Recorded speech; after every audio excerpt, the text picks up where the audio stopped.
షాలిం రాజా చేస్తున్న వ్యాఖ్యలు ఎంత దుమారం రేపాయనేది కూడా మనందరికీ తెలిసిందే. హిందూ సంఘాలు మొత్తం కూడా మండిపడుతున్న పరిస్థితి. దానికి గల కారణం కూడా ఆ వ్యాఖ్యలు ఆ విధంగా ఉన్నాయనేది కూడా మనం చెప్పొచ్చు. దీనికి సంబంధించి కూడా వాళ్ళు అసలు పశ్చాత్తాపం కూడా లేకుండా మీడియా మీద కూడా కంప్లైంట్ ఇవ్వటం, అలాగే వీడియోలు చేయడం అనేది కూడా మనం చూస్తున్నాం. మరి దీనికి సంబంధించి హిందూ సంఘాలు అనేవి కూడా పోరాడుతున్నప్పటికీ, కంప్లైంట్ ఇస్తున్నప్పటికీ కూడా వాళ్ళు అసలు ఏ మాత్రం కూడా తగ్గకుండా అదే పనిగా వీడియోలు చేస్తున్న పరిస్థితి అని చెప్పొచ్చు. అసలు సమాధానం కూడా ఇవ్వని పరిస్థితి కనిపిస్తుంది. మరి వీటికి సంబంధించి ఇప్పుడు మనతో పాటు మాట్లాడడానికి బీజేపీ లీడర్ యమునా పాఠక్ గారు మనతో పాటు ఉన్నారు. ఆవిడతో మాట్లాడి మరిన్ని వివరాలు తెలుసుకుందాం. నమస్తే మేడం. నమస్తే అండి. మేడం, చూడొచ్చు కొద్ది రోజులుగా షాలిం రాజా చేస్తున్న వ్యాఖ్యలు ప్రతి ఒక్కరికి కూడా కోపానికి తెప్పిస్తున్నాయని చెప్పొచ్చు. ఎందుకంటే మల్లెపూలు అనేవి మనం ఎంతో పవిత్రంగా చూసుకుంటాం. అలాంటి మల్లెపూల మీద అలాంటి కామెంట్ చేయడం, మళ్ళీ మనం వాటిని ఖండిస్తుంటే మళ్ళీ మన మీదే ఎగిరి పడడం అనేది అసలు ఎలా చూడొచ్చు? షాలిం రాజు అనే వ్యక్తి వారు చేసిన ఒక రిలీజియస్ ఇన్ఫ్లుయెన్సర్గా, ఒక పాస్టర్గా ఉంటూ వారు ఎంతసేపు వారికి భగవంతుడితో సంబంధించి ఏమన్నా ఉన్నా చెప్పుకోవాలి తప్పించి, వాళ్ళు ఇచ్చిన ఉదాహరణలు కూడా ఎలా ఉన్నాయంటే అది మనం చూస్తూ ఉన్నాం. గత వారం రోజుల నుంచి అనేక ఛానల్స్లో మనం మాట్లాడుతూనే ఉన్నాము. మరి వారు సంస్కారవంతంగా ఎలా ఉన్నారా లేదా అనేది ఈరోజు యావత్ ప్రపంచం చూస్తోంది. కేవలం హిందువులని కాదండి. ఎందుకంటే వారు చేసిన ఒక అసభ్యకరమైన కమెంట్ ఏదైతే ఉందో అది పూర్తి యావత్ మహిళా లోకాన్ని కించపరిచే విధంగానే ఉందనేది చెప్పడానికి ఎటువంటి సంకోచం లేదు. మరి వారు అంటున్న ఆ పైన ఆ భగవంతుడే చూస్తున్నాడు వారి యొక్క ప్రక్రియ ఎలా ఉందో అనేది. కాబట్టి తప్పకుండా ఎవరైతే తప్పు చేస్తారో కనీసం తప్పు చేసినప్పుడు అది తప్పు అని తెలుసుకొని పశ్చాత్తాపంతో తప్పైంది అనే చెప్పుకోవాలి. అలా చెప్పని పక్షంలో ఎటువంటి పనిష్మెంట్స్ ఉండాలో, అండ్ మరీ ముఖ్యంగా వారికి సంబంధించి వాళ్ళ అనుచరులు చేస్తున్న కమెంట్స్ ఎంత నీచంగా ఉన్నాయంటే మరి ఇది యావత్ మొత్తం అందరూ కూడా ప్రజానికం చూస్తున్నారు. ఎంత దిగజారిపోయి ఎంతటి అసభ్యకరంగా వారు మహిళలని కూడా చూడకుండా వాళ్ళు చేస్తున్న కమెంట్స్కి తప్పకుండా లీగల్ భాషలోనే వాళ్ళకి సమాధానం ఎదురవుతుందని చెప్పడానికి ఎటువంటి సంకోచం లేదు దేవిక గారు. అయితే మేడం, మనం చూడొచ్చు బైబుల్ బోధించాల్సిన పాస్టర్ ఇలాంటి పదజాలం వాడుతూ ఉంటే అసలు ఎటు పోతుంది సమాజం అనుకోవాలి. ఈ భారతావనిలో స్త్రీకి ఎంతో గొప్ప స్థానం ఉంది. అది అన్నిటికి అతీతంగా, అది కులమతానికి అతీతంగా స్త్రీకి ఎంతో ఔన్నత్యం ఉంది. అందుకే మనం మన భారతదేశాన్ని కూడా భారత మాత అంటాం.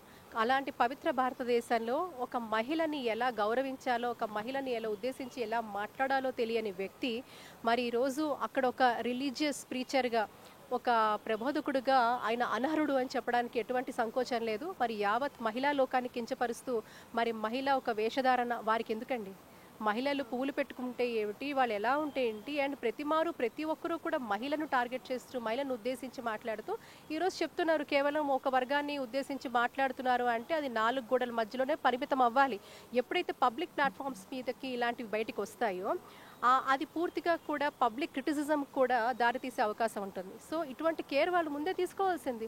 కానీ ఒక పబ్లిక్ ప్లాట్ఫామ్ మీదకి వచ్చిన తర్వాత అది పూర్తి యావత్ మహిళా లోకాన్ని కించపరిచే విధంగా, చాలా అసభ్యకరంగా, డిరాగేటరీగా, ఇది చాలా కూడా అగేన్స్ట్గా ఉన్నది. ఎందుకంటే పూలు పెట్టుకున్న మహిళలందరూ కూడా పూర్తిగా కూడా వీరు బజారు మనుషులు అన్నట్టుగా వారు ఏదైతే బజారు మనుషుల్లాగా వాళ్ళు చిత్రీకరించారు, మరి అడ్డదిడ్డమైన వాళ్ళగా చిత్రీకరించాడో దట్ షోస్ ఎంతటి నీచమైన స్థానం వారికి మహిళల పట్ల ఉంది అనే దాని మీద.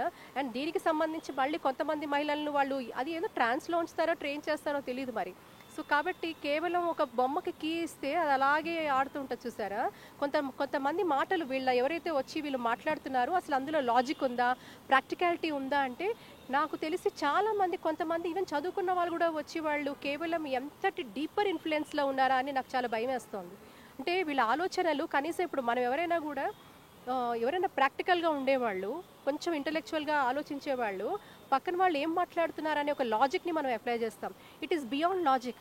మరి ఒక మనిషి తప్పు చేశాడు అంటే అని సమర్థించడానికి చాలామంది కూడా అతను తప్పు కాదు, అతనే కరెక్ట్ అనే పరిస్థితిలో ఉంది. అంటే వీళ్ళు ఏ రకంగా మైండ్ ట్యూనింగ్ అయిందనేది మనకు అర్థమవుతుంది. మీరు అన్నట్టుగానే ఒక పాస్టర్గా తప్పు చేసినప్పుడు ఇంకొక పాస్టర్ సరిదిద్దాలి. అంటే ఇలా అనడం కరెక్ట్ కాదు అని చెప్పి మనం చూడొచ్చు. కొంతమంది పాస్టర్లు కూడా సపోర్ట్ చేస్తున్నారు. అంటే ఇందులో ద్వంద్వ వైఖరి కనపడుతుంది దేవిక గారు. ఎందుకంటే కొంతమంది పాస్టర్స్ లేదు, వారు అలా వితండవాదన చేయకూడదు, ఒక వర్గం వారికో కొంతమందికి బాధ కలిగింది కాబట్టి మనం వాళ్ళ మతం కూడా చెప్తుందట కదా, మనం ఏదైనా తప్పు చేస్తే క్షమించాలి అనే ఒక తత్వం కూడా ఉంది. కాబట్టి అంతటి సాఫ్ట్ ఇది ఉన్నప్పుడు మనం కూడా చెప్తే తప్పే ఉంది అనే వాళ్ళు కూడా చెప్పిన వాళ్ళు ఉన్నారు. లేదు నిజంగా కూడా ఆయన చెప్పింది మేము సమ్మతించాము, ఎందుకంటే మా ఇళ్లలో కూడా పూలు పెట్టుకునే మహిళలు ఉన్నారు అని చెప్పేవాళ్ళు ఉన్నారు. ఒక వర్గం పూర్తిగా అయితే వారు ఏదంటే అది తానా అంటే అన్నట్టుగానే లాగానే ఉన్నారు. కాబట్టి సో నేనేమంటానంటే ప్రతి ఒక్కరూ వాళ్ళకి వాళ్ళు ఇంట్రాస్పెక్ట్ చేసుకోవాల్సిన అవసరం ఉంది. నిజంగా కూడా ఇట్ షోస్ ఈ రోజు ఒక డీపర్ మీనింగ్ ఏదైతే ఉందో వీళ్ళు ఎలా ప్రవర్తిస్తున్నారో యావత్ ప్రపంచం చూస్తోంది. సో ఇది వీళ్ళు మర్చిపోకూడదు. ఎందుకంటే నిజంగా ఏ రకమైన బోధన జరుగుతోంది, ఏ రకమైన మైండ్ ట్యూనింగ్ జరుగుతోంది, ఏ రకమైన మైండ్ కండిషనింగ్ జరుగుతుంది, ఎంత తీవ్రంగా జరుగుతోంది అనే దాని మీద కూడా ఈరోజు యావత్ ప్రపంచం దృష్టి పెడుతుంది. ఇది ఒక రకమైన ఒక ఐ ఓపెనర్ అంటా నేనైతే.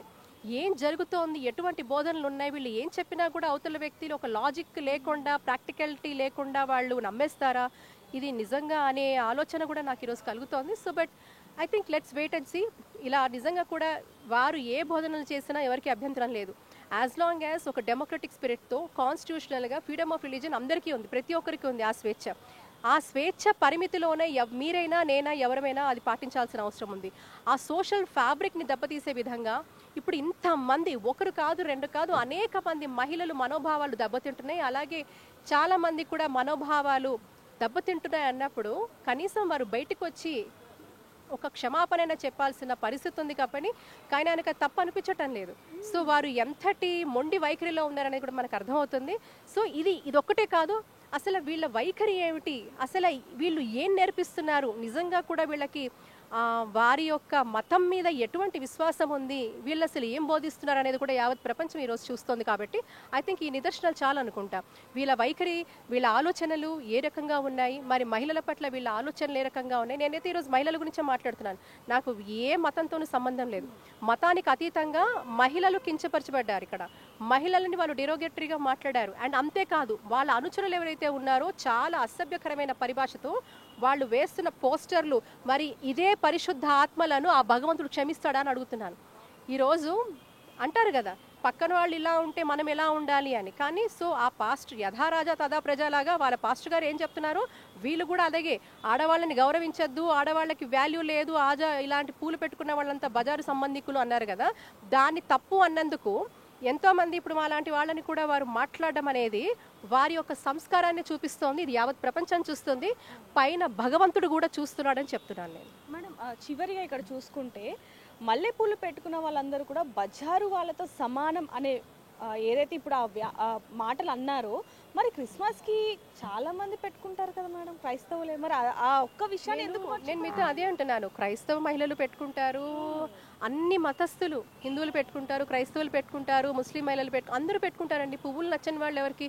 పువ్వులు చాలా శుభానికి చిహ్నం. శుభకార్యాలకి, అన్ని సత్కార్యాలకు భగవంతుడికి అర్పిస్తాం. మనం మరీ ముఖ్యంగా మన హైందవ ధర్మంలో భగవంతుడికి మనము అమ్మవారికి అర్పిస్తాం. ఎవరైనా కూడా చక్కగా గాజులు పువ్వులు కాటిక పెట్టుకుంటే మహాలక్ష్మిలా ఉందిరా అంటారు. కాబట్టి ఆ ఒక మహాలక్ష్మి తత్వాన్ని మనము అలవర్చే పరిస్థితిలో ఈరోజు దైవికంగా చూస్తాము, శుభప్రదంగా చూస్తాము, శుభానికి చిహ్నంగా చూస్తాము. అదే కాకుండా మానసిక కోణంలో కూడా మల్లెపూలు ఇలాంటి మంచి సుగంధ ద్రవ్యాలు ఏమైనా పువ్వులు ఉంటాయో అవన్నీ కూడా అవి చక్కటి కామింగ్ ఎఫెక్ట్ని మనకి బ్రెయిన్ మీద ఇస్తూ ఉంటుంది, మనని కామ్ చేస్తూ ఉంటుంది. సో ఇలాగా చాలా చాలా ఒక పాజిటివ్ ఎనర్జీ, పాజిటివిటీ ఉంటుంది. అలాంటి పువ్వులను కూడా మరి ఈ పాస్టర్ సాలెం రాజులు అనే వ్యక్తి ఇంత హీనంగా కించపరిచాడు అంటే వీళ్ళకి ఏం కావాలో తెలియట్లేదు. ప్రకృతిలో భాగమైన ఒక పుష్పాన్ని, భగవంతుడికి అత్యంత ప్రియమైన పుష్పాన్ని, మతానికి అతీతంగా అన్ని మతాలు కూడా గౌరవించి దైవికంగా భావించే పుష్పాన్ని, ఏదైతే మహిళలకు ఆభరణంగా ఉండే పుష్పాన్ని వీరు కించపరిచారు అంటే మరి వీరు ఎలాంటి మనస్తత్వం గలవాళ్ళు అనేది ఈరోజు యావత్ ప్రపంచమే ఆవిష్కరిస్తోంది.